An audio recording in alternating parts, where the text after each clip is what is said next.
Así colori.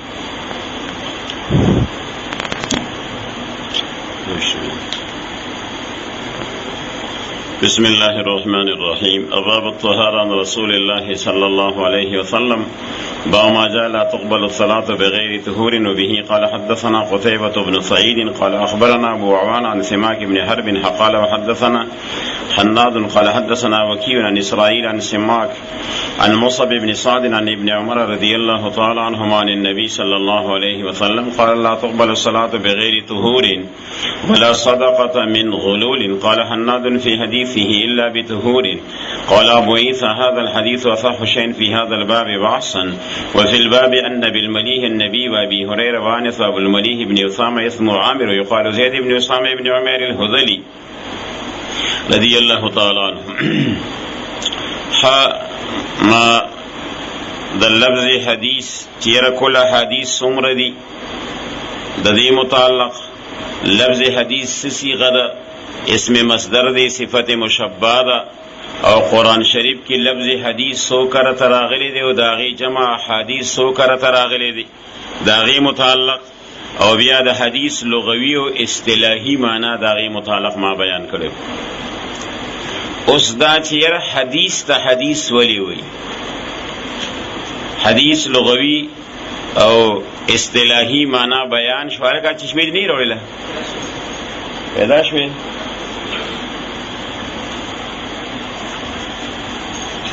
بچا سره وی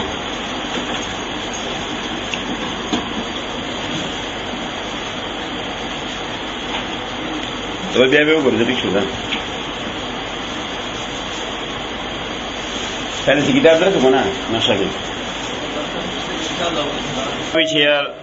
حدیث ته حدیث ولوی د حدیث لغوی اصطلاحی معنی داغه متعلق بیان دا ټول شو. حدیث ته حدیث ولوی وجد تسمیه د حدیث په حدیث سره. علامہ ابن حجر رحمت الله علیه اسقلانی فتح الباری شرح صحیح البخاری ای کہ علامہ ابن حجر رحمت الله علیه فرمایي چې حدیث ته حدیث د دې وجنه وی چې حدیث ضد قدیم دی او د حدیث د قرآن مقابل کې قرآن قدیم دی چونکی کلام الله دی نو حدیث داغی په مقابل کې د پیغمبر خبره دا حدیث چې ځکه ورته حدیث وی. قرآن قدیم دی چې کم کلام نفسی دی تاسو کلام لفظی او کلام لفظی نفسی شرع قاعد او خیالی کې ویلي چې کم د الله په ذات پورې قائم دی کلام نفسی دی هغه قدیم دی او چې دا کم منگ وایو بیگی نو دا کلام لفظی دی دا حدیث دی. نو احادیث دا د قرآن په مقابل کې قرآن قدیم دی نو حدیث ندی مگر دا حادث شو داغی په مقابل کې قدیم شنو دا حادث شو او حادث دا د حدیث ندی ځکه ورته دا حدیث وی.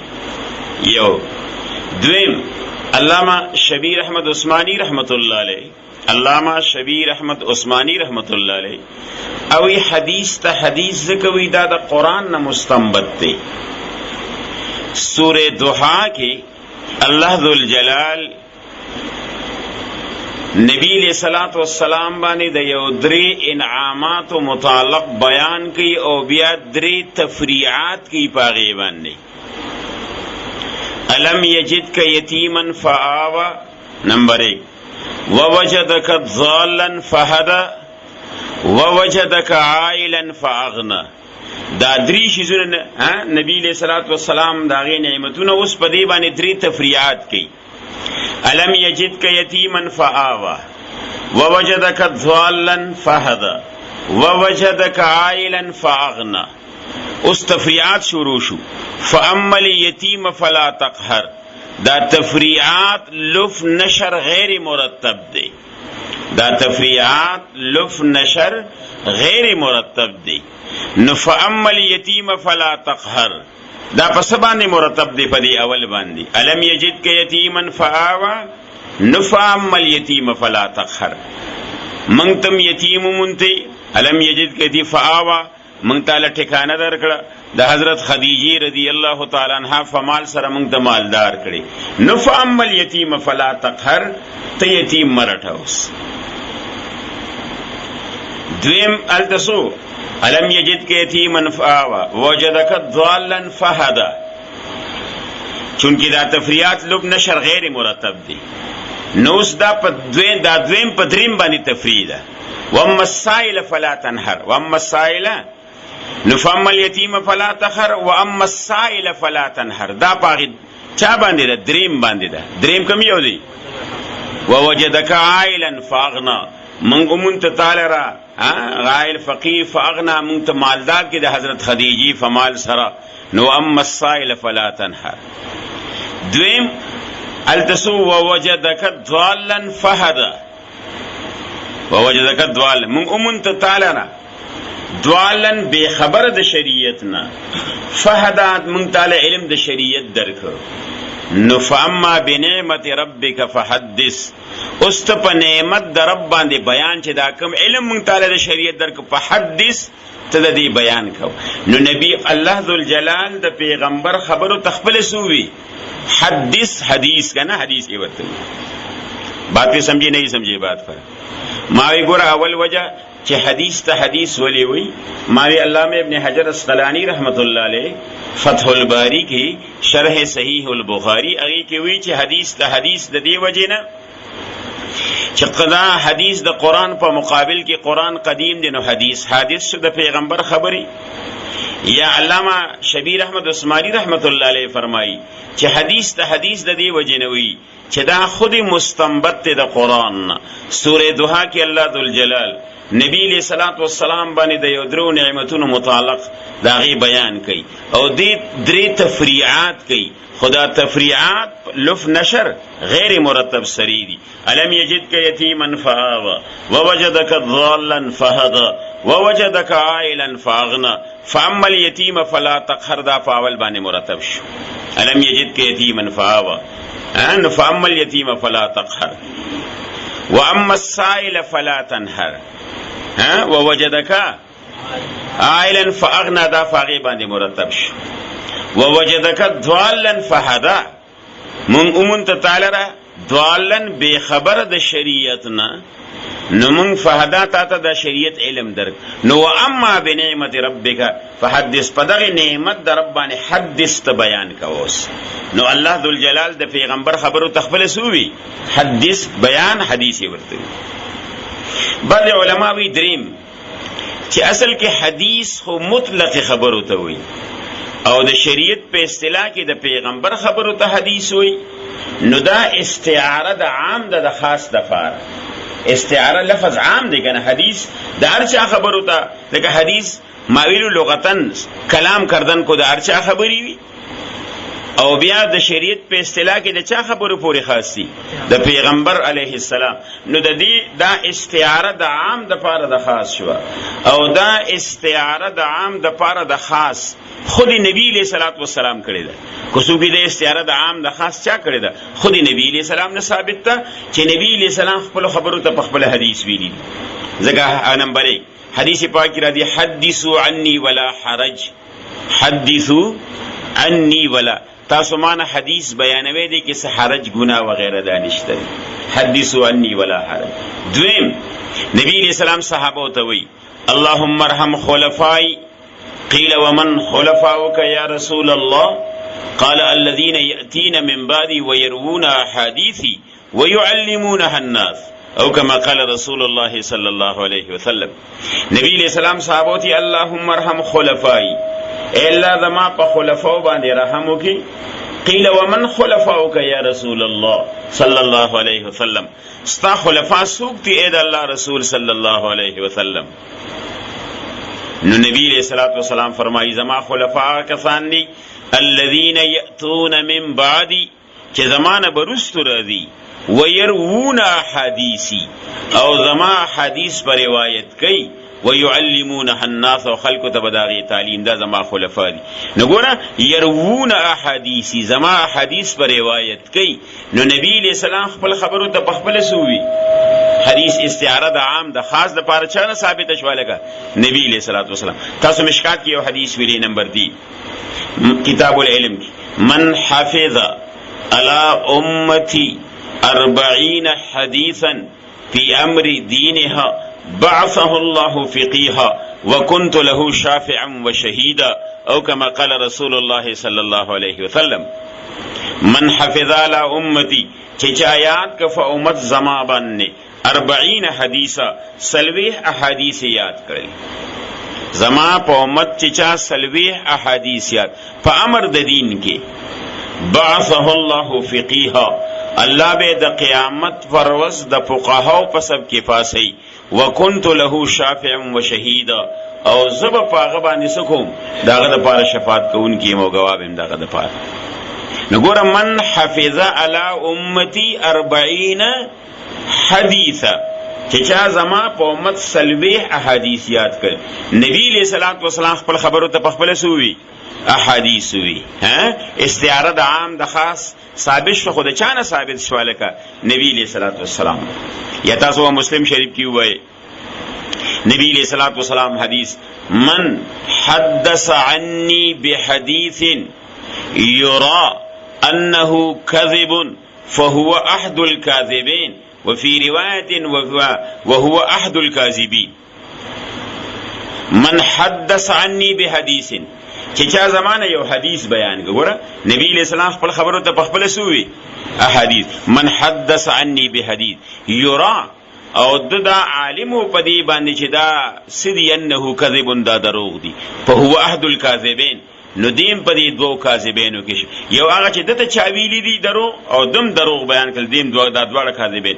یا په هو احد الکاذبین دنیا کې دروغجن ډیر دي جمع سیغه خو یو کاذب پکې دیم دي چې دته پته و چې دا حدیث وی لکه دروغ دی بیا هم د بیان کړو دیم په کاذبینو کې شمار شو دلته غرض په دغه خبره کې چې من حدث عني بحديث چې چا معنی یو حدیث بیان کړ نو دلته پیغمبر خپل خبرو ته خپل سی ویلي دی لکه استعاره د عام د خاص د چا نه ثابت شو لکه نبی علیہ الصلوۃ والسلام نو حدیث ته حدیث یا خدا وجه چې دا قرآن قدیم دی حدیث حادث نشو یا دا چې دا قرآن نه ثابت علامه شبیر احمد عثمانی رحمت الله علیه فتح الملهم کی شرح مقدمه المسلم کی غداوی چې سوره دوحا کې د قدری انعامات بیانی نبی علیہ السلام او درې تفریعات کی په لوک نشر غیر مرتب سره نو اما بنعمت ربک فحدث دغه شو یادا چې دا استعاره د عام د فاره د خاص ده حدیث مطلق خبرو ته وي او دلته د پیغمبر خبرو ته حدیث ویل شو نو دا استعاره د عام د خاص د فاره چانه ثابت ده خود نبی علیہ الصلوۃ والسلام نه ثابت ده نمبر 1 مو حدیثوا عنی ولا حرج دویم اللهم ارحم خلفائی قیل ومن خلفاؤک یا رسول الله قال الذين يأتون من بعدي ويروون حديثي گرا حدیثی وی ويعلمونها الناس او دریم من حفظ على امتی حدیث دی من حفظ على امتی 40 حدیثا فی امر دینها بعثه الله فقیها وکنت له شافعا وشهیدا او کما قال رسول الله صلی الله علیه وسلم یا سلورم من حدث عنی بحدیث یرا انه کذب فهو احد الكاذبین یا فهو احد الكاذبین فی روایت آخر او کما قال رسول الله صلی الله علیه وسلم حدا لفظ حدیث تا چې حدیث ولی وجه د تسمیه د حدیث په حدیث سره بل دویم یره یو سلور الفاظ دی یو حدیث دی یو خبر دی یو اثر دی یو سنت دی یو روایت دی حدیث خبر اثر سنت روایت کې څه فرق دی آیا دا الفاظ مترادفه دی کنه الفاظ متباینه دی سمجھیے بات پر حدیث خبر اثر سنت روایت کې څه فرق دی عام محدثین خداوی چې دا ټول الفاظ مترادفه دي حدیث ته حدیث وی خبر وی اثر وی سنت وی بعض محدثین فرق کوي روایت خدای یو حدیث معنی و مفهوم بیانولو ته روایت ویلی شي کو هغه د پیغمبر خبري او کو د صحابي او کو د تابعی یا د بل چا داغه مفهوم او معنا بیانې نو دې ته روایت ویلی شي الوی د مفهوم دا دی پیږي نو هغه مفهوم او معنا مدلول بیانولو ته ویلی شي روایت ویلی شي ارچ حدیث او خبر دی نو علامه ابن حجر اسقلانی رحمت الله علیه فرمایي چې احادیث د نبی علیہ الصلوۃ والسلام قول او فعل ته ویل شي، د نبی علیہ السلام اقوال افعال ته حدیث ویل شي. او خبر سو خبرم په دې معنی اخلي چې دې ته خبرم ویل شي د پیغمبر اقوال او افعال ته، او سو کوئی چې نه خبر د حدیث نه مباین دی، حدیث د پیغمبر خبرو ته ویل شي او خبر د بل چا خبرو ته ویل شي. حدیث د چا خبرو ته؟ د پیغمبر. او خبر د نور خلکو کلام ته او خبرو ته دا خبر ویل شي. نو په دې معنا سره حدیث او خبر دواړه شو الفاظ متباینه شو، د بل چا خبرو ته ویل شي نو متباینه شو. سو کوئی چې خبر عام مطلق ته، حدیث خاص مطلق ته، په مابین د حدیث او د خبر کې عموم خصوص مطلق ته. خبر د پیغمبر خبرو ته وي او د بل چا خبرو ته ویل شي. حدیث یو روایت چې د پیغمبر خبرو ته ویل شي او د بل چا خبرو ته، او حدیث صرف د پیغمبر خبرو ته ویل شي. نو حدیث خاص شو، خبر عام شو. خبر عام مطلق ته او حدیث خاص مطلق ته. خبر د پیغمبر خبرو ته وی او دارنګ د بل چا خبرو ته، او حدیث صرف د پیغمبر خبرو ته ویل شي. نو هر حدیث خبر دی او هر خبر حدیث نه دی. هر حدیث خبر دی او هر خبر حدیث نه دی. پاتې شو حدیث او اثر. نو فقها د خراسان وی چې حدیث دا د نبی علیہ السلام اقوال او حدیث مرفوعه ته ویل شي، او اثر د صحابه او اقوال او د تابعین او اقوال ته ویل شي. حدیث د پیغمبر حدیث مرفوعه دی باندې دا حدیث اطلاق کی، او اثر د صحابه او دا تابعین او اقوال ته ویل شي. اما الحدیث فهو اسم للمرفوع والاثر اسم للموقوف والمقطوع. اسم للموقوف والمقطوع چې موقوف په صحابه باندې ولاړی یا مس کې واسطه کړ شوی تابعی تابعی نو هغه ته اثر ویل شي. حدیث اسم للمرفوع والاثر اسم للموقوف والمقطوع. د دې وجنه امام محمد رحمت الله علیه د خپل کتاب نوم کتاب الاثار هو دی. کتاب الشپږمه د ځکه و پڑھاوي دی اوسو کتاب الاثار، ولی آیه کې اکثر د صحابه او د تابعین او اقوال لیکنه. صحابه او د تابعین خدا د بعض محدثینو مسلک دی. با اکثر محدثین وی چې نه اثرم د پیغمبر خبرو ته وی او دارنګ دی چاته حدیثم ویل شي. د دې وجنه وی ولی امام طحاوی رحمت الله علیه تاسو سار کې وایي د خپل کتاب نوم شیخ او دی شرح معانی الاثار. معانی الاثار، آثار جمع د اثر ده کنه. نو اثر خو مطلب دا کو موقوف شي نو پکار دا چې په طحاوی کې یوم حدیث مرفوع نه وی کنه، او اکثر پکې حدیث سي دي او بیا مرتسی ویلی شي اثار وی. نو معلومیږي چې اثر حدیث مرفوع تم ویلی شي. بات پہ سمجھے نہیں سمجھے بات پر؟ یا اثار السنن نے اثار السنن نگور آئے کم طول مرفوع حدیث تھی او بیا مت اثار ویلی شي. یا تہذیب الاثار دے، تہذیب الاثار دا حدیث کتاب طول پہ حدیث مرفوع دی حدیث او بیا مت تہذیب الاثار وی، شرح معانی الاثار وی او اثار السنن. نو معلومیږي چې دا اثر د صحابي قول پورې خاص دی بلکې د پیغمبر خبره تم سی ویلی شي اثر ویلی شي. دا څوک چې فرق کوي دا بعض محدثین دي، جمهور محدثین فرق نه کوي. پاتې شو سنت. سنت د پیغمبر او د صحابه عمل ته ویلی شي. علیکم بسنتی و سنت الخلفاء الراشدین المهدیین. نو سنت چاته ویلی شي؟ د پیغمبر عمل ته. حدیث د پیغمبر قول ته ویلی شي او سنت د پیغمبر یا د صحابه عمل ته ویلی شي. خدام یو حق بعض محدثین جمهور محدثین د سنن فرق هم نه کوي. ولی زمون د کتاب نوم څه دی؟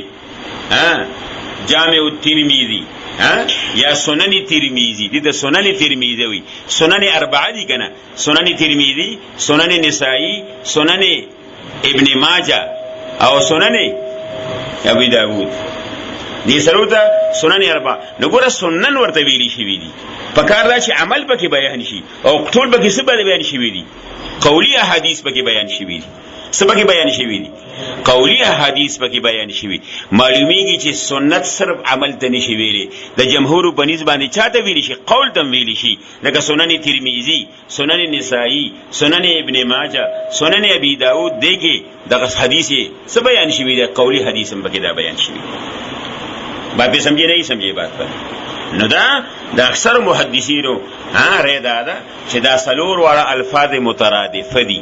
دا فرق چې کوي د خراسان فقها یا بعض علما فرق کوي چې دا حدیث، خبر، اثر او سنت دا سلور واړه الفاظ مترادف دي، دې کې فرق نشته. دا کم چې فرق کوي د حدیث او د خبر کې، چې خبر عام مطلق دی یا حدیث خاص مطلق دی، یا خبر او حدیث کې څه د نسبت د تباین دی مثلا، یا اثر او کې فرق کوي، خبر کې فرق کوي، مثلا چې حدیث مرفوع ته ویل شي، اثر حدیث موقوف او مقطوع ته ویل شي. نو دا فرق د بعض محدثینو دی. د دې نمونو نه معلومیږي چې سنن نسائی او سنن ابن ماجه یا شرح معانی الاثار یا تهذیب الاثار یا ملتقى الاخبار د حدیثو کتاب دی، هلته خبر هغه د حدیث په مقابل کې راغلی دی. معلومیږي د الفاظ مترادفه دي. دا څومره خبرې چې وشوې دا د لفظ حدیث سره د ابتدا نه چې کل احادیث څومره دي، بیا لفظ حدیث اسم مصدر دی یا صفت مشبہ ده، او دارنګ قرآن کې څو کرته راغلی دی، دا غي جمع څو کرته او دا غي نه یو مصدر احدوثه دی او دا غي معنی، او بیا د نصره او د کرومنه دا غي اشتقاق د دې دوه بابونو نه، او بیا د مصدر لغوي معنی، او بیا د اصولین او د محدثین میس کې فرق چې هغه اغوی پیږي په دې احوال اختیاری او غیر اختیاری هغه فرق شو، او بیا نن دا لفظ حدیث پیږي په دې باندې دغه وجه تسمیه، او دارنګي حدیث، خبر، اثر او سنت کې څه فرق دی. اوس راشه د لفظ حدیث تشریح، اوس علم حدیث تعریف سے زره دې بیان به ان شاء الله بیا وکړو. شته څه مسله عالمان بعملک الله درس او تدریس مواقع وته میسر کی، ټول ضرورت د غیبی خزانه پوره وګرځول، مونږ ټول د مخلوق د محتاجین او ساتي. الله مرګای وخت راولي چې د زمنګ راځي او زین د ټولو په جبه اخر وخت دا کلمه جاری کی چې لا اله الا الله محمد رسول الله. اللهم ربنا آتنا في الدنيا حسنه وفي الاخره حسنه وقنا عذاب النار وادخلنا الجنه مع الابرار يا عزيز يا غفار برحمتك يا ارحم الراحمين.